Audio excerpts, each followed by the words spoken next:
The desert stretches endless under a blood-red sunset. Dust devils dance across the cracked earth like restless spirits. In the distance, a lone figure rides toward the town of Redemption Ridge, his silhouette dark against the dying light. This is Jack Thornton, 32 years old, weathered by sun and hardship, but his eyes still hold something pure, something untouched by the cruelty of this world. He doesn't know it yet, but he's riding toward his own grave. The town appears on the horizon, a collection of wooden buildings huddled together like frightened children. The saloon, the general store, the sheriff's office, and at the center of town, the gallows. Always the gallows. Jack's horse clops down Main Street. Windows close as he passes. Doors lock. The townspeople know something he doesn't. They always do. He ties his horse outside the Silver Dollar Saloon and pushes through the swinging doors. The piano stops mid-song. Every head turns. 30 pairs of eyes, all filled with the same emotion. Fear. Jack walks to the bar, his spurs jingling in the silence. "Whiskey," he says. The bartender, a man named Silas with a handlebar mustache and trembling hands, pours with shaking fingers. The amber liquid sloshes over the rim. "You shouldn't be here," Silas whispers. Jack tosses back the drink. "Free country, ain't it?" From the corner booth, a voice cuts through the tension like a knife through butter. "Depends on who you ask, cowboy." Jack turns. Sheriff Marcus Holloway sits with 3 deputies, cards spread across the table. The sheriff is a big man, with a face like carved granite and eyes that have forgotten how to smile. His badge catches the lamplight, throwing small reflections across the walls like trapped fireflies. "I'm just passing through," Jack says. The sheriff stands. His chair scrapes against the wooden floor with a sound like a coffin being dragged across stone. That's what they all say. Then they end up staying. Permanently. The deputies laugh. It's an ugly sound. Jack feels the weight of something coming. He's felt it before in the war. That moment before the bullets fly. That breath before the world explodes. "I don't want any trouble," he says. Sheriff Holloway crosses the room, each footstep deliberate. He stops close enough that Jack can smell the tobacco on his breath. "Trouble already found you, son. See, we had a murder 3 days ago. Samuel Peterson. Good man. Banker. Someone shot him in the back outside his home. Took his wallet, his watch, his wedding ring right off his dead finger. I'm sorry for your loss, but that's got nothing to do with me. I just rode in from Colorado." The sheriff's hand moves to his gun. "That's interesting, because we found this at the scene." He pulls something from his pocket. A silver harmonica, engraved with initials. "JT." Jack's blood runs cold. "That's mine. I lost it weeks ago outside a trading post near Denver." Convenient story. It's the truth. The sheriff's smile is cruel. Truth is what we say it is in Redemption Ridge. The deputies surround Jack. Before he can react, they have him in irons. Cold steel bites into his wrists. He tries to explain, tries to reason, but his words fall on deaf ears. They drag him outside. The townspeople have gathered now, a crowd of faces blurred by lamplight and shadow. Some look sympathetic. Most look away. The jail cell is small. Iron bars cast shadow stripes across the floor. Jack sits on the thin cot and puts his head in his hands. His mind races, trying to piece together how his harmonica ended up at a murder scene he knew nothing about. Outside his cell, he hears voices. "We hang him at dawn," the sheriff says. "Shouldn't we wait for a trial?" That's Deputy Miller, the youngest of them. Still has some conscience left. What for? Evidence is clear. Besides, the town wants justice. After what happened to Peterson, they're scared. We give them a hanging, we give them peace of mind. But what if he's innocent? The sheriff's laugh is dry as desert bones. "Son, in this town, innocence is whatever we decide it is. Now get some sleep. Tomorrow's a big day." The footsteps fade. Jack sits in the darkness, listening to the wind howl through the bars like a chorus of the damned. Hours pass. The moon climbs high, painting everything silver. Jack doesn't sleep. Can't sleep. His mind keeps returning to that harmonica. Where did he lose it? Who could have found it? Then he remembers. The trading post. There was a man there, watching him. Tall, lean, with a scar running down his left cheek. He'd been standing too close, too interested. Jack had felt uncomfortable and left quickly. That's when he must have lost the harmonica. But who was the man? And why would he frame Jack for murder? A sound at the window makes Jack jump. A whisper. "His Cowboy." A woman's face appears at the barred window. She's young, maybe 25, with dark hair and eyes that shine with intelligence and something else. Determination. "Who are you?" Jack asks. "My name's Catherine Peterson. Samuel was my father." Jack's heart sinks. "Ma'am, I didn't kill your father. I swear on my life." "I know." Those two words hang in the air like a miracle. "What?" Catherine glances around nervously. "I've been asking questions. Digging. My father was a good man, but he stumbled onto something. Something corrupt. He kept records hidden in his office. Proof that Sheriff Holloway has been stealing from the town treasury for months. Thousands of dollars. My father was going to expose him." The pieces click together in Jack's mind. So Holloway killed him. Yes, but he needed a scapegoat. Someone passing through. Someone nobody would miss. That's where you come in. How did he get my harmonica? He has a man who works for him. Collects items from travelers, strangers. Things that can be. Plan at crime scenes when needed. You weren't the first innocent man to hang in Redemption Ridge. And you won't be the last unless we stop this. Jack grips the bars. What can we do? They're hanging me at dawn. That's only a few hours away. Catherine reaches through the bars, pressing something into his hand. A key. This opens the back door of the sheriff's office. I stole it from Deputy Miller. He's the only one with any decency left. At midnight, when the guards change, there's a 5-minute window. Use it. If I run, they'll chase me. Hunt me down. That's why you're not running. You're going to break into my father's office and get those records. Then we're going to expose Holloway for what he is. A murderer and a thief. Jack looks at this brave woman, risking everything to save a stranger and avenge her father. Why are you helping me? Because justice matters. Because truth matters. And because I'm tired of watching innocent people die while guilty men prosper. She disappears into the night, leaving Jack with the key and a dangerous plan. The hours crawl by. Jack watches the shadows shift, marking time like a death clock. Finally, midnight arrives. He hears the guards talking outside, then footsteps fading as the shift changes. 5 minutes. That's all he has. Jack uses the key Catherine gave him. The cell door opens with a quiet creak. He moves through the darkness like a ghost, every sense heightened. The back door of the sheriff's office is exactly where Catherine said it would be. He slips outside into the cool night air. The street is empty. Somewhere a dog barks. Somewhere a baby cries. Normal sounds of life continuing while Jack's teeters on the edge. The bank is 3 buildings down. Jack keeps to the shadows, his heart pounding so loud he's sure someone will hear it.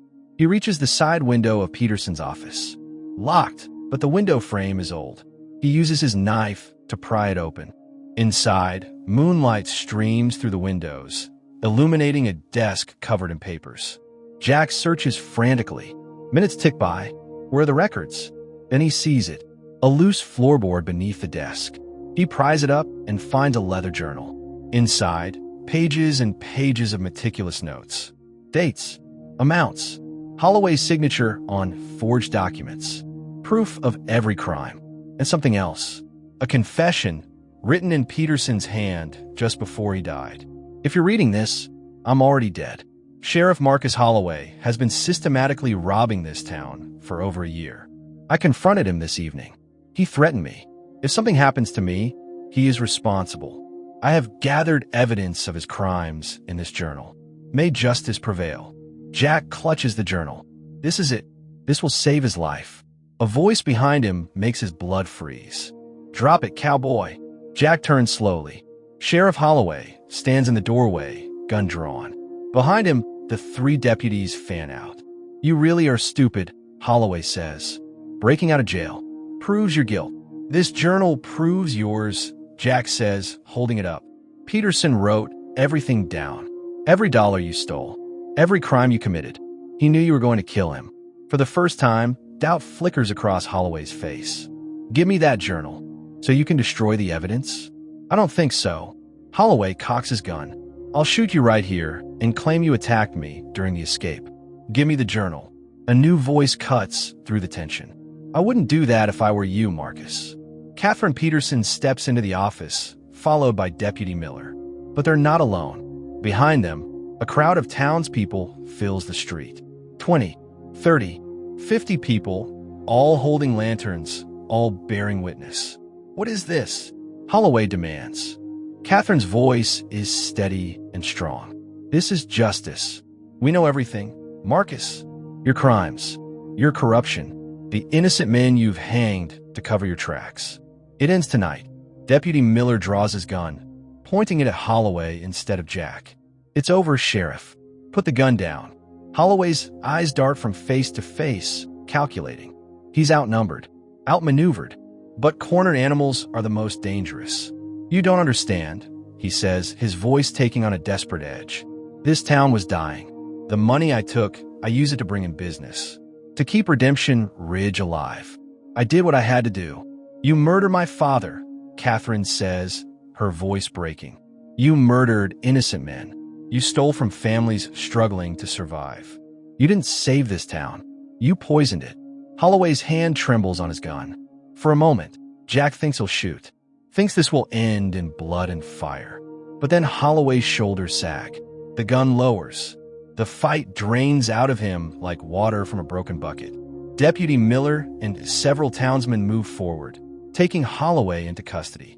His own irons click around his wrists. The sound is poetic justice. As they lead him away, Holloway looks at Jack. You should have just run when you had the chance.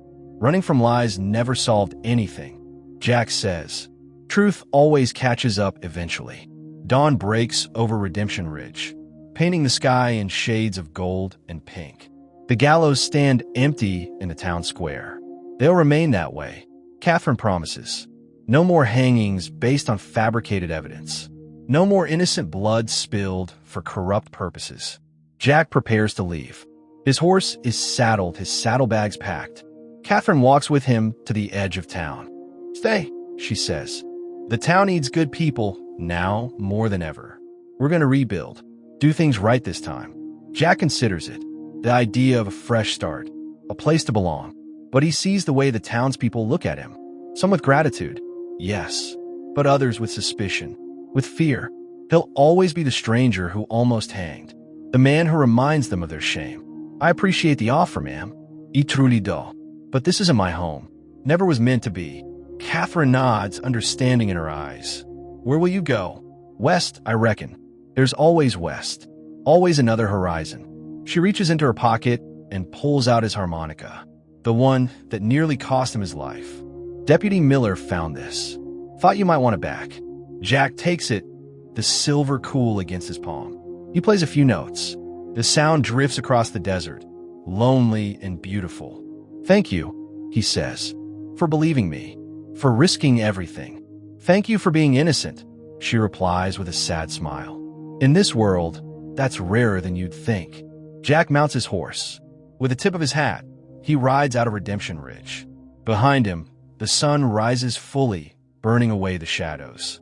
Ahead, the desert stretches endless and unknown. As the town fades from view, Jack thinks about justice. Real justice, not the kind dispensed from a hangman's noose, but the kind that requires courage. Truth, people willing to stand up when it's easier to look away. He thinks about Sheriff Holloway, sitting in the cell where Jack spent the night. Tomorrow, there will be a real trial, real evidence, real justice. And he thinks about all the other innocent men who weren't as lucky. The ones who hanged in Redemption Ridge and countless towns like it. Men whose names were forgotten, whose stories ended at the end of a rope. Jack plays another note on his harmonica, a tribute, a remembrance. The sound carries across the desert, where the wind catches it and spreads it far and wide. A melody of sorrow and hope, of innocence lost and truth found. In the distance, a hawk circles against the brilliant blue sky. Jack watches it soar, free and untethered. He urges his horse forward, toward the horizon, toward whatever comes next. Because that's all any of us can do. Keep riding. Keep believing that truth matters, that justice is possible, that innocence means something. even in a world that seems determined to prove otherwise. The desert swallows him whole, and Jack Thornton becomes another story. Another legend whispered in saloons and around campfires. The innocent cowboy who nearly hanged. The man who brought down a corrupt sheriff. The stranger who reminded a town what justice really means. But Jack doesn't think of himself as a hero. Heroes are for stories. He's just a man who got lucky. A man who met the right person at the right time. A man who survived when so many others didn't. As the sun climbs higher, burning away the last of the morning cool, Jack thinks about Catherine's question. Where will he go? The truth is he doesn't know. Maybe California. Maybe Oregon. Maybe he'll just keep riding until his horse gets tired and he finds another town that needs. What? A reminder that good still exists? That fighting for truth matters? Or maybe he'll just find a quiet place to rest. A stream with clear water. A tree with good shade. A moment of peace in a world that's forgotten how to be gentle. 3 days later, Jack stops at a trading post on the edge of nowhere. Inside, he buys supplies. Coffee, beans, ammunition. The clerk is an old man with kind eyes and weathered hands. Heard about what happened in Redemption Ridge, the old man says as he bags Jack's goods. News travels fast out here, even across the desert. They say you saved that town. Jack shakes his head. I didn't save anything. The people there saved themselves. They chose truth over comfort. That's harder than anyone realizes. Still, it takes courage to stand up like you did. To fight when you could have just tried to run. Running doesn't solve anything. It just delays the reckoning. The old man nods slowly. You sound like you learned that the hard way. Jack doesn't answer. Some stories are too painful to tell. Some memories too sharp to share. He pays for his supplies and turns to leave. Then he pauses. Old timer, you ever hear of other towns like Redemption Ridge? Places where the law is crooked, where innocent folks might need help. The clerk studies him for a long moment. Then he reaches under the counter and pulls out a worn map. He circles 3 locations with a stub of pencil. These places all got reputations. Bad sheriffs. Quick justice. A lot of graves filled with folks who probably didn't deserve them. Jack folds the map carefully. Much obliged. You planning on riding into more trouble? Planning on riding toward truth. If trouble comes with it, so be it. The old man smiles, the expression transforming his weathered face. Then you're either the bravest fool I ever met or the most foolish brave man. Either way, Godspeed, son. Jack steps into the bright sunlight. His horse waits patiently, already loaded for the next journey. He secures his supplies, checks his canteen, and prepares to ride. But before he can mount, a young boy runs up. Can't be more than 10 years old, all dusty clothes and eager eyes. Mr. Thornton, is it true? Did you really almost hang for a murder you didn't commit? Jack kneels down to the boy's level. What's your name, son? Timothy, sir. Timothy Brennan. Well, Timothy, yes. That's true. I almost hanged because someone lied about me. Someone planted evidence to make it look like I was guilty. The boy's eyes widen. But you escaped. You're a hero. No, son. I'm not a hero. I'm just a man who got lucky. The real heroes are the people who stood up for truth, even when it was dangerous. People like Miss Catherine Peterson. People who chose what was right over what was easy. But you fought the bad sheriff. Fighting isn't what makes someone good, Timothy. Standing up for truth is what matters. Believing in justice, even when the world seems unjust. Can you remember that? The boy nods solemnly. I'll remember, sir. Jack stands and ruffles the boy's hair. Good. Now get on home before your mama worries. As the boy scampers away, Jack realizes something. Maybe this is what his life has become. Not a destination, but a journey. Not about finding peace, but about creating it. One town at a time. One truth at a time. He mounts his horse and looks at the map the old man gave him.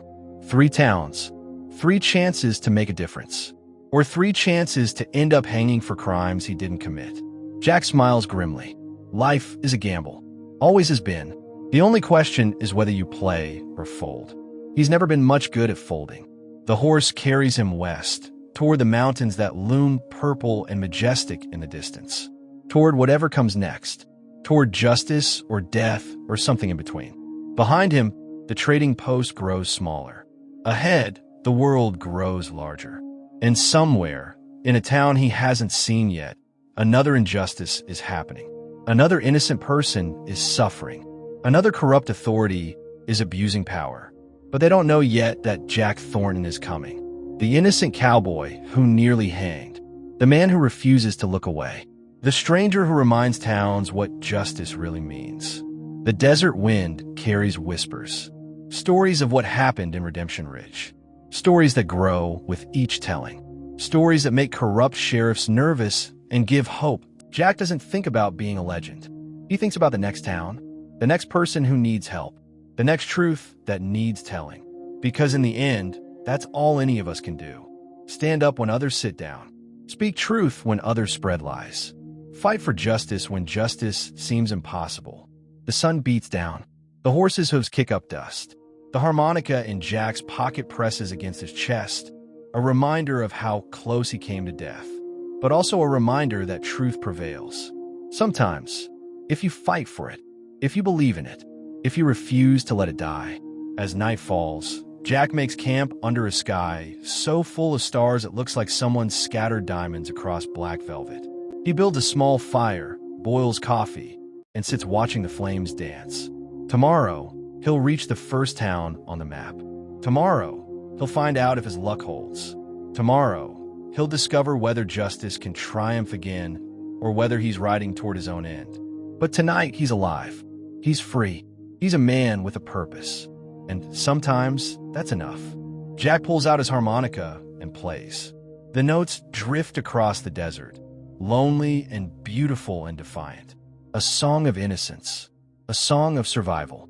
A song of hope in a world that tries its hardest to crush it. Somewhere a coyote howls. Somewhere a star falls. Somewhere truth waits to be discovered. And Jack Thornton, the innocent cowboy who nearly hanged, rides toward it with eyes wide open and heart full of purpose. Because some stories don't end. They just begin again, and again, and again, until finally justice prevails. Until finally the innocent go free. Until finally truth wins.